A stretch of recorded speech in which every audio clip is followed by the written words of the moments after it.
morning. Good morning. Welcome to the Unitarian Universalist Church of Stillwater. I'm Terry Chapin. We're a people of many paths, united by 6 shared values centered around love, working for justice, believing in the worthiness of every person, adapting to the changing world, accepting others for who they are, understanding that everything is interdependent, and cultivating a spirit of gratitude and hope. Our minister this morning is the Reverend Dr. Jonathan Drummond. You likely know Dr. Drummond as an ophthalmologist who's practiced in Stillwater since 1998. He's also an ordained elder within the United Methodist Church and served as an associate pastor for the Mosaic Community Church in Oklahoma City for 2 years prior to becoming the connectional pastor for the Mayfair Heights United Methodist Church 3 years ago. In addition, he serves the OSU and Stillwater area through the extension ministry known as Grace Out of Bounds, an inclusive ministry serving students and others who've experienced church or spiritual harm, and they're seeking spiritual connection and community. And we're really lucky to have him here with us today. Our musicians are Annye and Kathryn Ross. Our story, I think, will be provided by Linda Smolen, but she's not here yet. So, oh, yes, you are. I'm so sorry. I'm saying bad things.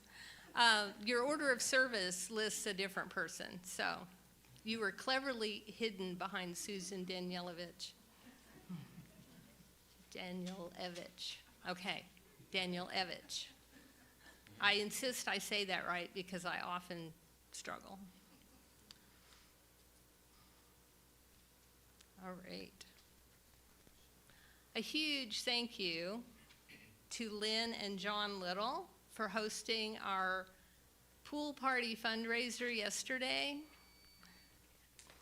Yes, please.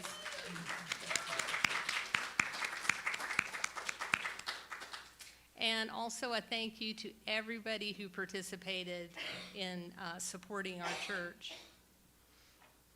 I did want to mention that the Buildings and Grounds Committee is going to be starting work on the downstairs bathroom, not tomorrow, but the following Monday on August 17th.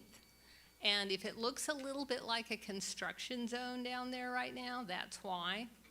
They have an ambitious plan to try to finish before the Sunday following their starting time, but the best laid plans. So everybody be patient with our construction project, and these are your pledge dollars at work. Immediately following the morning service and before social time, we'll hold a congregational meeting. This meeting will finish the business that was postponed from our annual congregational meeting May 3rd. Voting members will vote whether to approve 3 proposed amendments to the bylaws. Everyone's encouraged to attend, and then after the meeting, please join us in the social room for refreshments and conversation.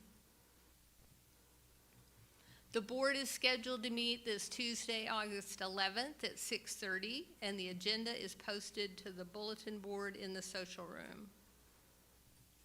This Wednesday, August 12th, pack a brown bag lunch and join the women's luncheon group at noon in the church social room. For more information, see Sandy Schultz. Next Sunday's sermon will be provided by Reverend Susan Ross. Her sermon title will be Hannah and Her Sisters and Brothers Singing as Resistance. As she mentioned in the August newsletter, how is it that singing has always given us the courage to carry on? Next Sunday is our traditional monthly after-church potluck, So keep that in mind as you do your meal planning this week. We will have a forum on August 16th at 12:30. The Tanzania travelers will give a forum on their trip. Linda and Mike Smolen, Shiitake Mama and Doug Williams, Lynn and John Little, and Lynn Fiesel. We're invited to the Eagle Scout Court of Honor ceremonies honoring Caleb Bell and Evelyn Bell on Saturday, August 22nd at 3 in Edmond. And those planning to attend, please RSVP by August 11th. There's flyers in the social room with the details. If you have an announcement, please come up and use a microphone.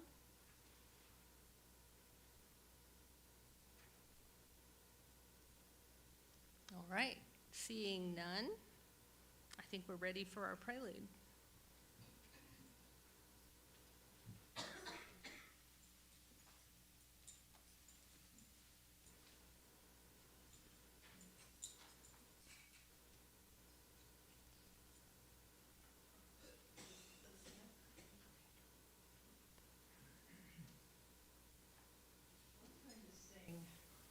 Yiddish folk song, and I did my Google searching, and it is in the public domain, but it's been sung by a lot of other people. But I'm not singing anybody else's version. I don't even know what the chords are for anybody else's version, so I think I'm good. I think I'm legal.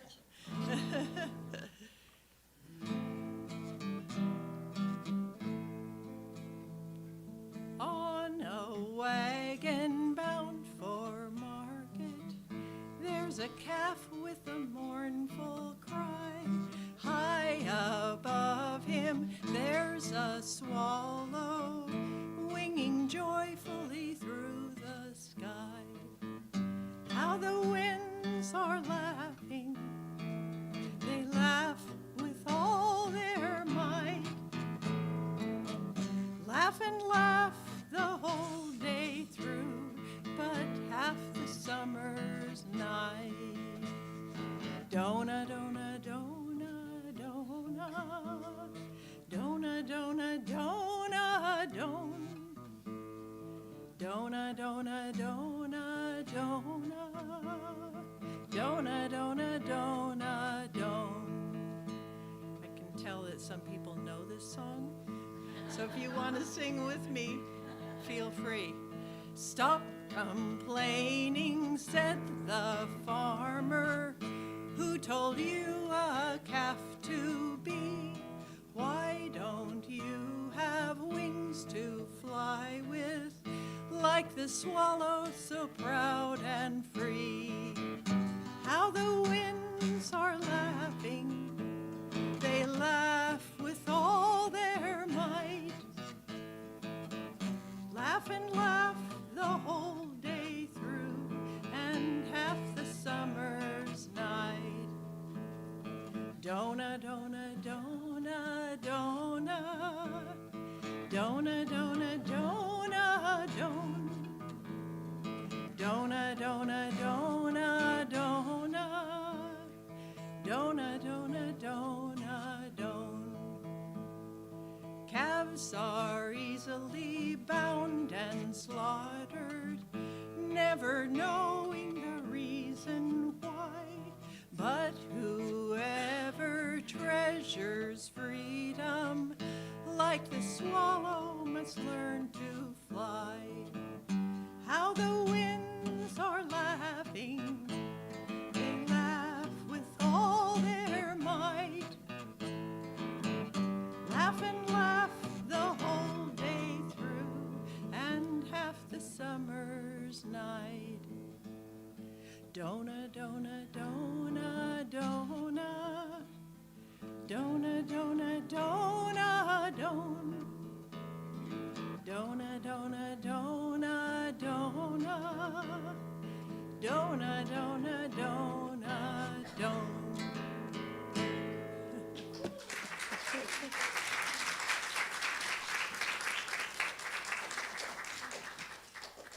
Thank you for the introduction. I am Jonathan Drummond. I'm glad to be a part of you this morning. We will light our chancel candle now, and I'll see if I can make that happen. We light the chancel candle this morning to remind us that the light which is in us dwells, and it dwells from the same original spark in each one of us. And so it is something that we'll be talking about today is our interconnectedness. So I'd like for us to spend a moment meditating or reflecting on how we are interconnected with one another and how we are bettered by that interconnectedness. So a moment of reflection, please.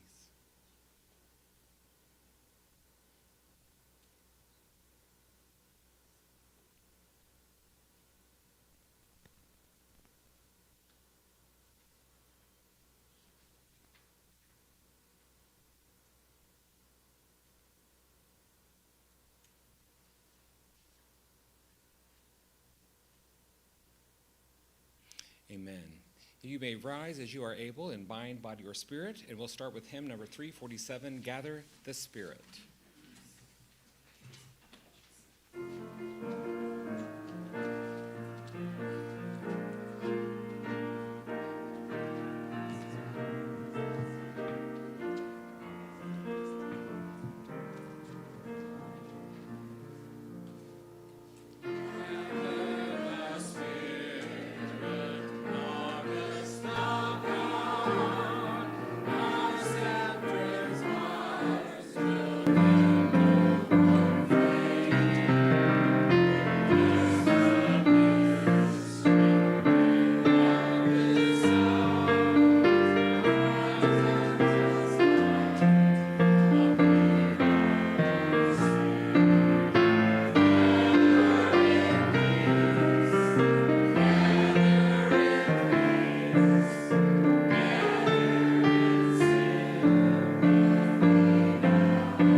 Okay, Today's story is a little unique in the fact that Greg was supposed to give the story because I'd asked him, and it wasn't his turn. And then I started feeling, can you hear me? And then I started feeling kind of sorry for him because he's been working so hard. And he said, well, I don't really have a story, but I could get one. And then the next day he said, well, tomorrow's my day off, so I can get a story. And I thought, God, you know, he should enjoy his day off. So I called him and I said, Greg, I'll do the story. And then I started thinking about all the copyright rules we have now. And I thought, how in the heck am I going to find a story? So I went to Chat GPT. Sorry for those who don't like that idea. And I said, I need about a 3-minute story that emphasizes the importance of being who you are. And of course, just like that, ChatGPT gave me a story, and here it is. The name of it is A Chicken Who Wanted to Be a Peacock. I said, put a little humor in it, and he did. I say he, I don't know why. Farmer Jenkins had a little chicken named Charlie who was tired of being, well, a chicken. Every morning he'd look over at the peacock strutting around the farm. The peacock had dazzling feathers, a fancy walk, and seemed to have everyone's attention. Charlie sighed, oh, wow, nobody stops to admire a chicken. I definitely need a makeover. So he gathered colorful leaves, wildflowers, and even borrowed a few feathers the peacock had dropped. He tucked them into his tail, puffed out his chest, and marched across the barnyard.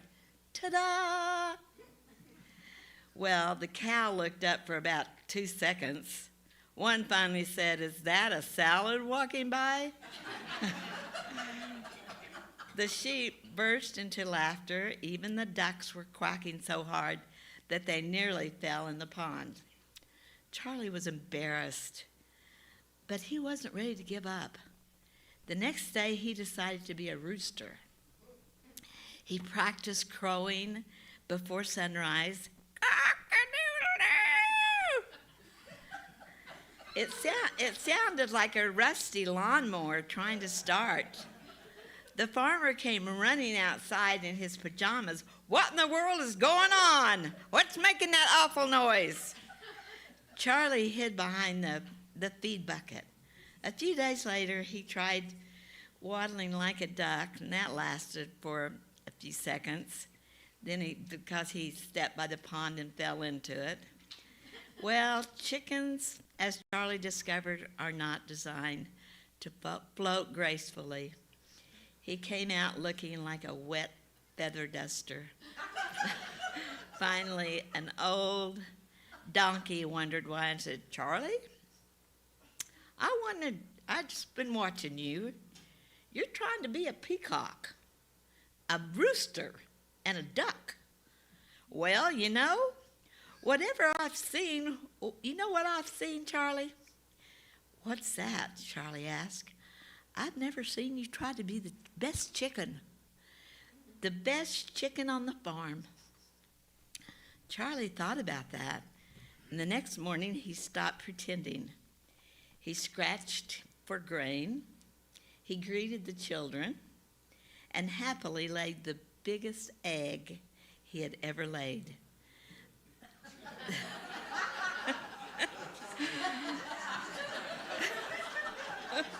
Really?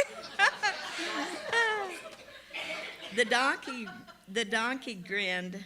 Funny thing about life. God didn't make any mistakes when he made you.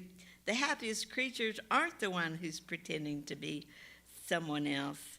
They're the ones becoming exactly who they're meant to be. And that is the end.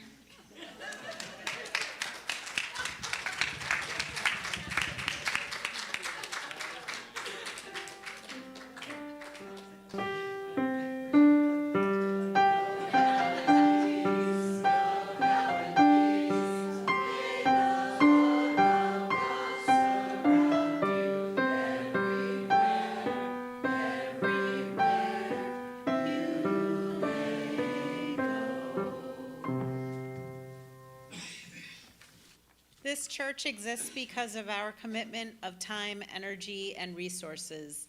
This is the time in the service when the offering is given and gratefully received. And this month, we will share a portion of our plate with Habitat for Humanity.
Well, I don't believe I can top Charlie the chicken. You know, it's incredible. And it was even, you know, non-binary, so I appreciated that. You know, that was AI. They're gonna replace us all. Anyway, I've had a great day already, so thank you for inviting me. But I would like to invite you to look closely at the cultural landscape that surrounds us today. We live in an era that fiercely worships the self and the individual self, and we are told from a very young age that the highest achievements in human life is complete independence. And we are conditioned to believe that to be strong, we have to be entirely self-sufficient. It's very waspy of us in America. And we wear our self-reliance like a badge of honor, and we look at the systemic troubles in our neighbors and the economic struggles for people all across our lands and the crises that are affecting all around the world. And then we lean in and whisper to ourselves, it's not our problem. It's their problem because we're so individualistic. But I'm going to tell you that this absolute independence is an illusion. That is not what we need to do. It is a fragile modern fiction. The moment we step back and look at the material and spiritual reality of our existence, that fiction just shatters. And we didn't grow the food that sustains us, and we didn't make the roads that we drive on. We didn't do the medical breakthroughs that are sustaining us and healing us as we go. We were born into a world that was already going, that was built by thousands upon thousands of ancestors. And every single day, because of the vast, invisible network of global cooperation that we exist. The oldest and wisest and most enduring spiritual traditions of our human history have always known this to be true. They never preached isolation. Instead, thousands of years and across different continents, languages, and eras, the global faiths that we have inherited have whispered a foundational sacred truth that all are woven from the same single thread. And while I was in seminary, I began to read and admire the work of the Reverend Barbara Brown Taylor, who's an Episcopal priest, who shared with the world her thoughts on sacred truth in her book entitled Holy Envy, where she writes, "Sacred truth is a very deep well into which human beings have been lowering their leaky buckets for millennia." Leaky buckets. I love that image. And the more we learn about what other traditions have pulled up in their leaky buckets, because we can't get it all, the more we learn about our own. And when we look across the landscape of the world religions, we do not find a call to lonely individualism, nor do we find a call to tribal superiority. We find a shared sacred blueprint from the minarets of Islam to the monasteries of Buddhism to the towers of the Hindu temples to the synagogues of Judaism and the sanctuaries of Christianity. The diagnosis of the human condition everywhere seems to be pretty similar. Our ultimate strength does not tie in fierce independence or nationalistic isolationist. It lies in radical interdependence, unyielding solidarity, and universal human dignity. And today I'd like to explore how the world's religions teach us to live together through three different metaphors, one about a structural wall, one of a living body, and one of the universal family. And then I'd like for us to confront some modern forces which are seeking to destroy that sacred architecture. And in the spirit of Reverend Taylor's observation, I will attempt to connect some sacred truths from these various traditions. First, a structural metaphor, the architecture of mutual support.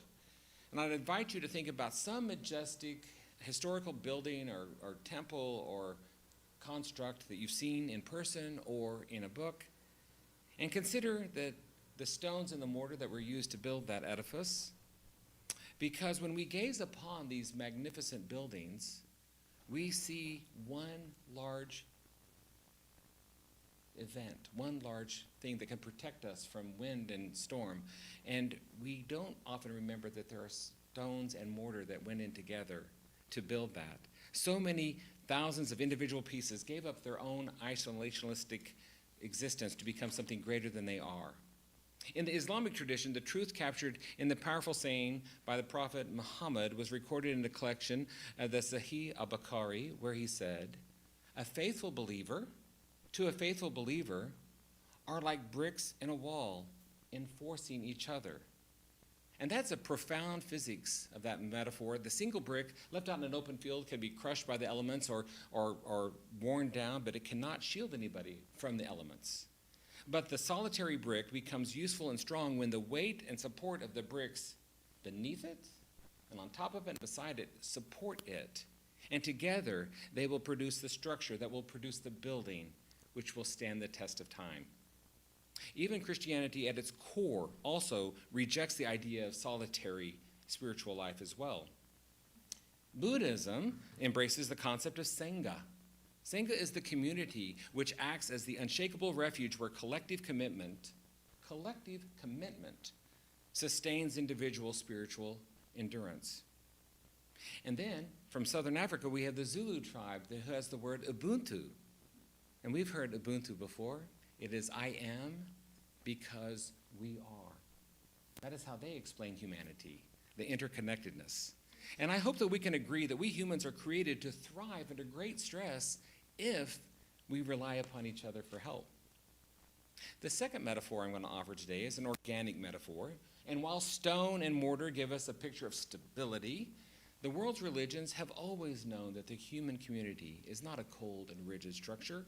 It's alive. It breathes. It grows. It feels. And to capture that dynamic reality, spiritual traditions all over the world have also used organic metaphors to ask us to look at our own flesh and blood. And so if we look again at the traditions of Islam, Prophet Muhammad shared a parable that believers in their affection, mercy, and compassion for each other is that of a single body. When one limb aches, the whole body reacts with, as he says, sleeplessness and fever. And this is a biological truth applied to a spiritual understanding. Consider how when you're working maybe in your shop and you hit your thumb with a hammer, you don't say, oh, well, that problem's localized to the hand. No. No. Your heart races and your tears come and your mouth may leap out some unsavory words because your body knows that the suffering of one thumb is joined by the rest of the body, because an injury to one part of the body is an injury to the whole. Centuries before this hadith, the Apostle Paul used a biological metaphor as well to the church at Corinth. In 1 Corinthians 12, Paul lays out a radical vision of human equality and interdependence when he writes, "For just as the body is one and has many members, and all the members of the body, though many, are one body, as it is in Christ, the eye cannot say to the hand, I have no need for you, and again, the head to the feet can't say, I have no need of you." Paul concludes that teaching with the universal ethical law, if one member suffers, all suffer together with it. If one member is honored, all rejoice together with it. So this organic interconnectedness is found essentially in all of the world's religions, and it mirrors the Hindu concept of pratyasamutpada, which is a Sanskrit word reflecting the realization that all of existence is interdependent, where every action echoes through the fabric of reality. There are Baha'i writings that expand it even more beautifully, describing humanity as leaves on one branch or the waves of one ocean. I love that metaphor, that we are waves in one ocean. And that brings us to our final metaphor, the universal family. Within the Jewish legal moral traditions, there is a foundational principle known in Hebrew as Ko Israel Aravim Zeh Bazeh, which means all of Israel are sureties for one another. And a surety is a legal cosigner. A cosigner. Judaism takes this legal concept and applies it to the humanity at large and human morality, that we are all cosigners with one another before the divine. So if my neighbor is falling into poverty, I'm spiritually responsible to help lift them out, because essentially their debt is our debt. And this also matches seamlessly with the ancient Hindu declaration found in the Upanishad, where it says, the world is one family. No matter where we look, we find this theme. And where can we find this? In the Judeo-Christian tradition as well. We can find it in the core ethical teachings of the Hebrew prophets, echoed by Jesus in Matthew 25. And in that text, Jesus lays out the ultimate metric of spiritual life. He does not ask us about our nationality or our borders or our political allegiances. He says, I was hungry and you gave me food. I was thirsty and you gave me something to drink. I was a stranger and you welcomed me. I was naked and you gave me clothing. I was sick and you took care of me. And I was in prison and you visited me. And the people asked him, when did we see you hungry, thirsty, or a stranger? And Jesus replied, but the ultimate law of radical interdependence. Just as you did it to one of the least of these, my brothers and sisters, you did it to me. And this is the ultimate affirmation of universal human dignity. Every single human being, regardless of documentation, geography, or identity, carries the spark of the divine. Just like we lit our candle today. We each carry that spark of the divine. Every single person is a member of God's beloved community. But my friends, we are living in strange and destructive times. Today, this beautiful ancient understanding of interconnected body is under severe attack. And we are there are dangerous ideologies that are arising which threaten our civil society as we know it. It's not the first time that this has happened in the history of mankind, that's for sure, but it is one that we need to address. And one of the most prominent divisive ideologies that is arising among us is Christian nationalism, an ideology that stands in direct and violent opposition to the message of interdependency and universal human dignity. And Christian nationalism is not to be confused with the Christian religion. They are not the same. And people do not seem to hear that in today's world. Because Christian nationalism is a political ideology that uses the language and symbols and concepts of faith to build walls of exclusion rather than building structures of support. It attempts to hijack the gospel of love and transform it into a weapon of tribal supremacy, claiming that one nation is uniquely chosen above all others and that some people are fundamentally more valuable, more beloved, and more deserving of rights than others. And this ideology runs completely counter to the prophetic heart of all the world's religions, and it deeply wounds the very heart of the Christian gospel it claims to defend. You know, ironically, when Jesus asked, who is my neighbor in the Gospel of Luke, he didn't point to his fellow countrymen. He didn't point to his same religious in-group. He elevated the typically despised foreigner, the outsider, the ultimate example of divine love and mercy. He used the Samaritan. And in contrast, Christian nationalism says, we have no need for you. It says to the immigrant, the refugee, and the person of a different faith, and to marginalized people all over, you're not part of our body. And when any theology or political ideology seeks to strip away the inherent worth and dignity of a human being based on their nationality, race, or creed, it's communicating spiritual heresy. It is trying to dissect the human body of humanity. It forgets that we all breathe the same air, and we all draw from the same earth, and we are equally beloved members of what the Reverend Dr. Martin Luther King Jr. understood to be the beloved community. You know, I find it very beautiful that as we examine the concept of the contents of the leaky buckets that we have drawn up out of the sacred well of truth, and we peek into the leaky buckets of our friends from different traditions, we find the contents to be very similar sacred truths. We have seen that whether we use the language of architecture or biology or the language of family, the central sacred truth of the ages remains the same. We are interdependent. Individualism is a deadly illusion, and we need the strength of the one beloved community in order to thrive. We are built to rely on one another. We are structured to carry one another's burdens. We are designed to feel one another's pain, and we are inspired to protect one another's dignity.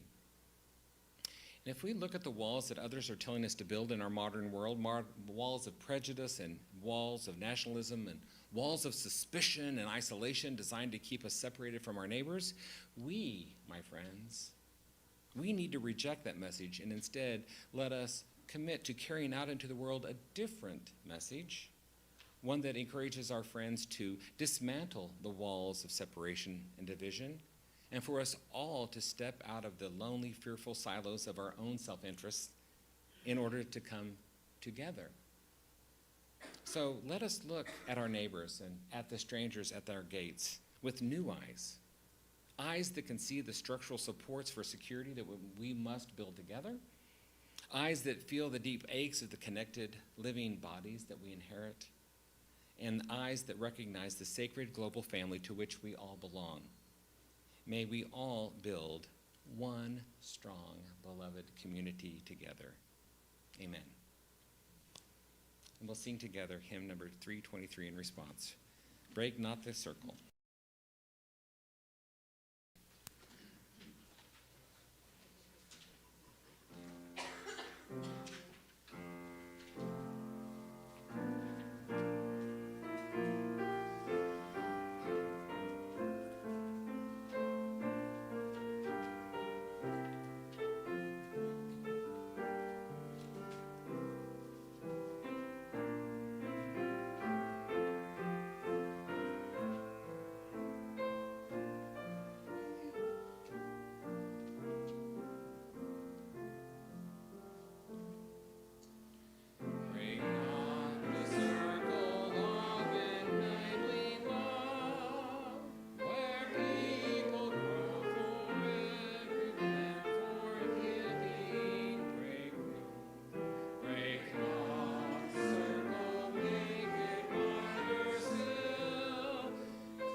About knowing that we are connected with one another in so many ways, and may we lead with new eyes to see our neighbors and ourselves connected in ways that we never had seen before. Amen.